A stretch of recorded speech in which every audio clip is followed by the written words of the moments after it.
50க்கும் அதிகமான உயிர்களை பறித்த கள்ளக்குறிச்சி கள்ளச்சாராய விவகாரம் குறித்து சிபிஐ விசாரிக்க வேண்டும் என்ற கோரிக்கை விடுத்துள்ளது.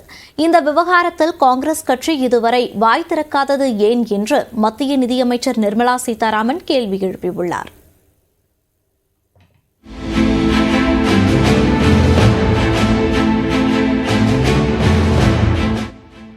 நாட்டையே உலுக்கிய கள்ளக்குறிச்சி கள்ளச்சாராய மரணம் தொடர்பாக தற்பொழுது சிபிசிஐடி விசாரித்து வருகிறது. இந்த விவகாரம் தொடர்பாக மத்திய நிதியமைச்சர் நிர்மலா சீதாராமன் நேற்று டெல்லியில் பிடிஐ மற்றும் ஏஎன்ஐ செய்தி நிறுவனங்களுக்கு பேட்டி அளித்தார்.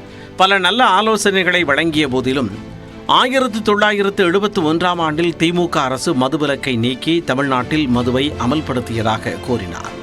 50க்கும் அதிகமானோர் உயிரிழந்த கள்ளக்குறிச்சி கள்ளச்சாராய சம்பவத்திற்கு கண்டனம் தெரிவித்த நிர்மலா சீதாராமன், காங்கிரஸ் கட்சி இது பற்றி ஒரு வார்த்தை கூட பேசாதது அதிர்ச்சி அளிப்பதாக கூறினார். 56 people have died, all belonging to poor scheduled caste families. Where is the Congress party's president, Shri Mallikarjun Kharge? Has he no sympathy or care for the people living in Tamil Nadu? Has he no care for the scheduled castes of Tamil Nadu? Where is Rahul Gandhi? கள்ளச்சாராயம் காய்ச்சுபவர்களுக்கு ஆளுங்கட்சியினர் ஆதரவு அளிப்பதால் மாநில அரசு நடத்தும் விசாரணை முழுமை பெறாது என கூறிய மத்திய அமைச்சர் நிர்மலா சீதாராமன் விசாரணையை சிபிஐ வசம் ஒப்படைக்க வேண்டும் என்று வலியுறுத்தினார். I demand that this whole matter be given to CBI for investigation and immediately the Congress party should pay attention to Tamil Nadu and not ignore it.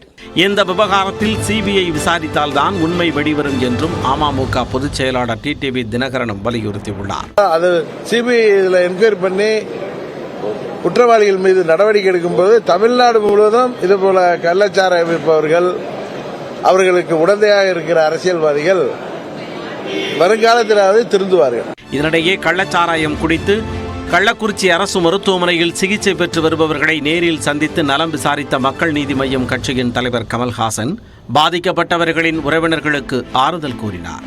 அப்போது செய்தியாளர்களிடம் பேசிய அவர், பண்டைய காலத்தில் இருந்தே மது அருந்தும் கலாச்சாரம் இருப்பதாகவும் மதுபானங்களை மிதமாக குடிக்க வேண்டும் என்ற விழிப்புணர்வை ஏற்படுத்த வேண்டும் என்றும் கேட்டுக்கொண்டார். மருந்து கடைகள் ஒரு தெருவில் எவ்வளவு இருக்க வேண்டுமோ அதை விட அதிகமாக டாஸ்மாக் கடைகள் இருக்க வேண்டும். ஆக இவர்களுக்கு குடிக்காத எனும் ஒரு அறிவுரை சொல்வதை விட மிதமாக குடியுங்கள், உங்கள் உயிர் தான் முக்கியம் என்னும் அறிவுரை செய்யும் இடங்கள் டாஸ்மாக் பக்கத்திலேயே இருக்க வேண்டும் என்பதுதான் என்னுடைய வேண்டுகோள். இந்த நிலையில் கள்ளச்சாராய மரணங்களை திமுக அரசு தடுக்க தவறிவிட்டதாக குற்றஞ்சாட்டி தமிழ்நாடு முழுவதும் உள்ள வருவாய் மாவட்டங்களில் அதிமுக சார்பில் இன்று போராட்டம் நடைபெறவுள்ளது. அந்த வகையில் கள்ளக்குறிச்சியில் நடக்கும் போராட்டத்தில் அதிமுக பொதுச் செயலாளர் எடப்பாடி பழனிசாமி பங்கேற்பார் என்று தெரிவிக்கப்பட்டுள்ளது.